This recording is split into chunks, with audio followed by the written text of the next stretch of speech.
Welcome to Snyder's Inc., where the fun never ends. Reactions, gaming, and more with Josh as your friend. Tune in, buckle up, it's a ride you don't wanna miss. Snyder's Inc., let's dive in, feel the ultimate bliss.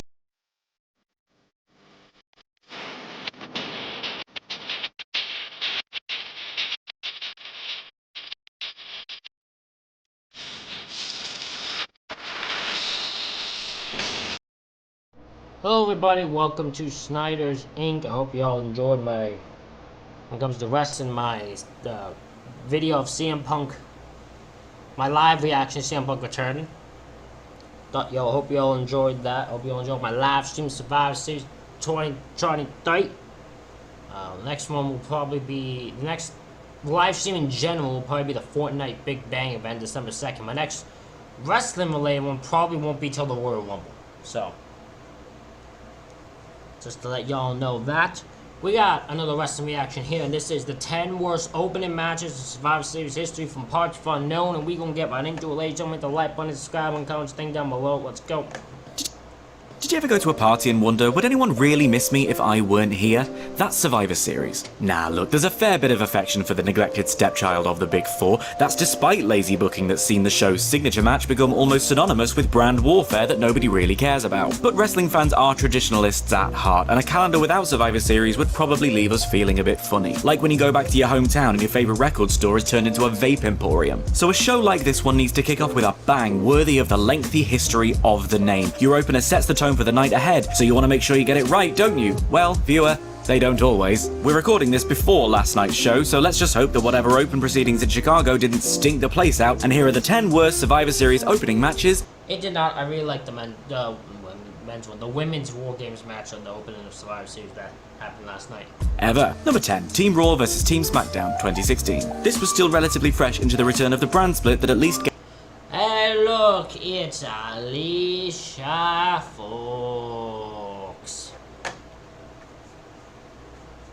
Look at all the talent in this ring, and Nia Jax, incredible.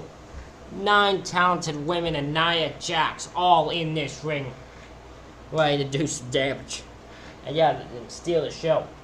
Gave the semblance of change, although knowing how quickly that would go the way of the dodo means these nostalgia specs are at least 3 sizes too small. Before the match, team captain Nikki Bella is taken out backstage, which leads to a frankly heinous platter of acting from Bella, Daniel Bryan, and Natalya. Not you, medical man. You did fine with what you were given. And then the match is just uninspired and long. The wrestlers work hard and the crowd aren't asleep for it. It just doesn't have any spark to speak of. Eliminations feel both obvious and odd. SmackDown's number 2 heel Carmella is sent packing quickly by Alicia Fox of all people. Sasha eats an unnecessary pin, Nia Jax is presented as a dominant force only to then tap out, and then the end just happens. No ceremony, no massive moment, just 2 people, finisher, ring the bell. Well, alright then. Thank you, I suppose. Number 9. The fact that that one is on that list is insane, because I actually like that match, so maybe I haven't watched it in a while though. I haven't watched Survivor Series 2016 in a while. Maybe I need to go back. Maybe that'll help. I mean, look who's in the ring here. This was always bound to be a cluster F. Steve Blackman, Crash, and Molly Holly versus TNA and Trish 2000. In spite of its presence here on the worst of list, I actually broadly like this match. I know, I'm a man of such contradictions. What an enigma. No, the real issue I have here is that it's just plotted out quite poorly. First of all, it's 5 minutes long, which for 6 people doesn't really give it a chance to go anywhere. And secondly, the focus of the story really is Molly and Trish. Molly had just debuted, and it would take 84 lists to fit in all the good things I have to say about Molly Holly. Meanwhile, Trish has only had a handful of minutes in the ring, so she's still as green as Henry VIII's sleeves. That's a little history joke there. I am the professor after all. But because you have a newly debuted star going up against a woman who's still learning the ropes, you have to exercise a certain amount of smoke, mirrors, and subterfuge. These come in the form of the men in this match, who just sort of plonk themselves between the women and do a few bits and bobs amongst themselves. As a result, while it's a fine bit of entertainment, the match ends up feeling a bit disjointed and not as satisfying as it could or should be. Number 8. Christian vs Al Snow 2001. Build around... I mean, that just tells you all you need to know, though. Why the hell is Christian... This Survivor Series, which is, you know, something. So why on earth is that a Survivor Series? Why? Oh, why is Al Snow taking on Christian? Of all the matches you could do, Al Snow and Christian is just there. The winner-take-all match, Survivor Series 2001 features the all-time great commentary team of JR and Paul Heyman do a great job of selling the idea that this is a make-or-break night for the entire wrestling industry, which is why it's just plain odd to me that on what I'm supposed to believe is the biggest night of the company, this is the match they picked to kick things off. There's nothing wrong with it, it's absolutely fine, but it's the coach from Tough Enough challenging for the tertiary belt held by a guy who had only just joined the Alliance. It's hardly the grudge match to kick off this world-altering occasion. Knowing the Alliance were going to dominate most of the evening, to my mind, you have two better choices for high drama. You either kick things off with Edge retaining the Intercontinental belt, start the night off on a high for WWF that seems to slip away bit by bit before the main event, or you do a showstopper of a cage match between the Hardys and the Dudleys, which ends with Jeff going for glory instead of taking the win to really light up the crowd. This was just a curious choice. Number 7, Head Shrinkers versus High Energy. I mean, who the fuck are you surprised it's the fucking Head Shrinkers? It's the fucking Head Shrinkers and it's Koko B. Ware and Owen Hart. Well, I love Owen Hart. What the heck do you expect to happen here?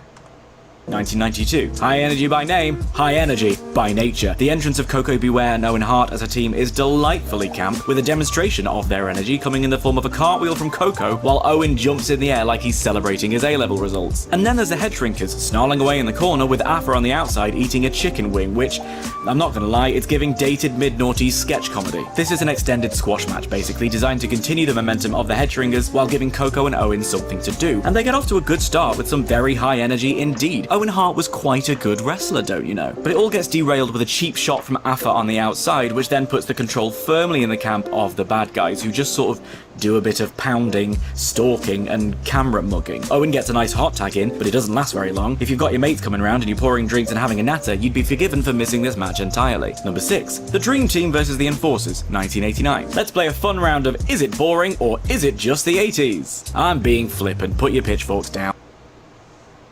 Look who's in this match.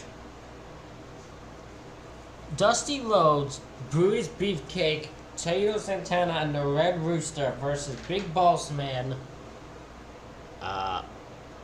Rick Martel, Honky Tonk Man, and I forget the name of this guy. My brain is really going blank. I bet everyone knows who this is. And I just, for some Bad News Brown, I think is who it is.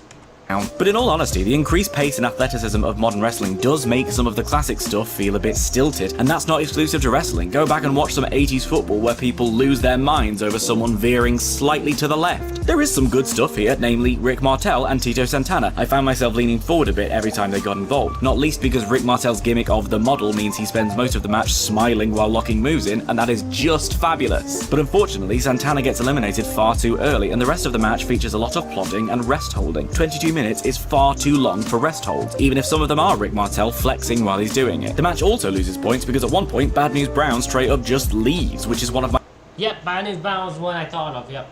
That's who it was. I did get it. I just didn't realize it right away, but I did get it. my least best tropes in these Survivor Series matches. It's also available in number 5, The Godfather, D'Lo Brown and the Headbangers versus the Acolytes and the Dudleys, 19. Why does this match exist? Why does this match exist in general? 99. Hey, the crowd are enjoying themselves, I say to myself as I watch this match, but of course they are. This was 1999, the economy was pretty good, and all we needed to keep ourselves entertained was the mere presence of boobs. And because The Godfather reliably presents us with said boobs, he is over. It's the 90s. It's fun that D'Lo and the Headbangers get in on the Godfather act, but that's kind of where the fun starts and finishes. It's like they went, do the entrance, make the crowd happy, and since you're out there, you might as well do a couple of moves as well. And that they do. Rather than get yourself excited for the night ahead, this is more like something to entertain the ones who are already here while the rest take their seats. Even at 9 minutes, this match takes ages over nothing. And then Bradshaw takes out his own partner, which encourages Farouk to have a fight with Devon over who gets to do the pin, which is a bit dim because of the whole legal man thing, and then they brawl off into the back, leaving Bubba on his own, and that's why they lose, and that's f***ing stupid. Number 4, Mankind versus Dwayne Gill. Mankind! Mankind! To Mr. Sacco! 1998. The 98 edition of the show is a bit Marmite. Some people hate it because the wrestling on the wrestling show is bobbins. Others love it because it's a show-long narrative that twists and turns like a twisty-turny thing. Personally, I'm on the love it side of things, not least because the theme song absolutely slaps. But here's one for the bobbins camp. The first match of the night is a 30-second bit of bollocks. Vince comes out and hypes up Mankind's first opponent of the evening with prepared remarks that put him over as a natural athlete and someone with an unprecedented win-loss record. And it turns out to be Dwayne Gill. And alright, in fairness, it's a bit funny when he gets scared by his own pyro, but the match is a 30-second squash and it's the very first thing on the show. This entry on my list is longer than the match, I think. This is a tournament to crown a new WWF champion, and I know we're selling a story of McMahon trying to engineer his hand-picked winner here, but does it have to be what we start the show with? At this point in my list-making career, you know this is one of my pet peeves, this could have just been an angle on TV. Number 3. Team Raw vs Team SmackDown 2018. Last week I went on a bit about pacing, and I'm going to do the same here because by their very nature, Oh my god, poor women are just getting poor women are just getting bullied on this dang show. these multi-person elimination matches This is the second time a women's elimination match has been the worst opening match on the show. just take bloody ages. Opening the card, at the very least your audience aren't tuckered out, so you've got a nice bit of legroom for your goodwill, but that doesn't give you carte blanche to dick about, which is what they do here. We get a few quick-fire eliminations, which included team captain Naomi, feel that glow, and then everything else has big skip energy. There's no heat or rhythm to the eliminations, there's no flow to the match, but there is a dance break. There's also a double countout, and honestly, down with this sort of thing. It's probably one of the reasons the Survivor Series matches inspire apathy at best these days. That kind of elimination just makes you wonder why they're even here. Just do 4 on 4. And in the end, Nia wins in spite of screwing her own teammate over, but also she hasn't done anything in the match, so it all just feels really hollow. Oh, and it gets a brand supremacy ding too. Jesus wept. Number 2, Team Flair versus the Spirit Squad 2. Oh, the fucking spirits. I mean, I'm watching the year 2006. I haven't gone to Survivor Series yet. I haven't gone that far, but I'm watching, like, the years. And 06 is where I'm at. And Jesus. It's something. 2006. I did some quick maths, and Team Flair, comprised here of Dusty Rhodes, Sergeant Slaughter, Ron Simmons, Arn Anderson, and the titular Flair, has a... What a 5-man. Listen, look at that. Listen to that. Arn Anderson, Ron Simmons, Dusty Rhodes, Sergeant Slaughter, Ric Flair. Just a bunch of old lads from the retirement home coming to have themselves a little wrestling match. Against a bunch of male cheerleaders. What the fuck is wrestling anymore? combined age of 272. Obviously this exists purely as a nostalgia pop, but again it comes down to bad plotting. Ron Simmons gets eliminated first, which removes roughly 85% of the knee mobility from Team Flair, and as he goes he drags a Spirit Squad member back with him like a haggard boyfriend being hauled around Bicester shopping village. Shout out to the three of you who can relate. The Spirit Squad are supposed to be young athletes in their prime, so when they have a 3-1 advantage over Flair, who is now all on his own, it's absolutely ridiculous for him to overcome that. And I know he's still an active competitor and he's Ric Flair, but even so, it stretches suspension of disbelief quite far. And then that's compounded even more when Flair does get the win, only to be left laying by a beatdown from the squad anyway. Who does this help? And number 1, the Godwins, Billy Gunn and Road Dogg versus the... Look at this team. Of course this was going to be shit. It's the Godwins, Billy Gunn and Road Dogg, who weren't at the... haven't found their groove yet in 97. Got the freaking new Blackjacks, like... Of course this was going to be freaking shit. Headbangers and the New Blackjacks, 1997. The 97 Survivor Series is a really quiet show where very little happens, and that's why nobody talks about it basically ever. Good heavens above, this is dull, but it deserves at least some credit for doing something kind of miraculous, and that is sending a Montreal pay-per-view crowd straight to sleep. On commentary, Lawler is putting over that he likes these guys because they just hit you, and I definitely agree there can be something impressive if you go the no flips just fists route, but this is hardly the poster child for it. I'm honestly struggling to stay awake just writing this. They hit a few clotheslines, there's some stuff in the corner. I think the most athletic thing they have going for them is a bulldog. At the very least, Road Dogg and Billy Gunn were settling into their Outlaws characters nicely, and they started to get some rumblings of heat with the crowd, so giving them the win was the right call. But that is damning with the faintest of praise. This is just brutal. Fortunately, the rest of the show passed without incident, and everything was fine. And that's our list. Ladies and gentlemen, that is it for this reaction video. I know it's short, but it gets to the point. Let me know what you think the worst opening match of Survivor Series history is in the comments. Hit the like button and subscribe button. Thank you all for watching. I'll see you all for the next one.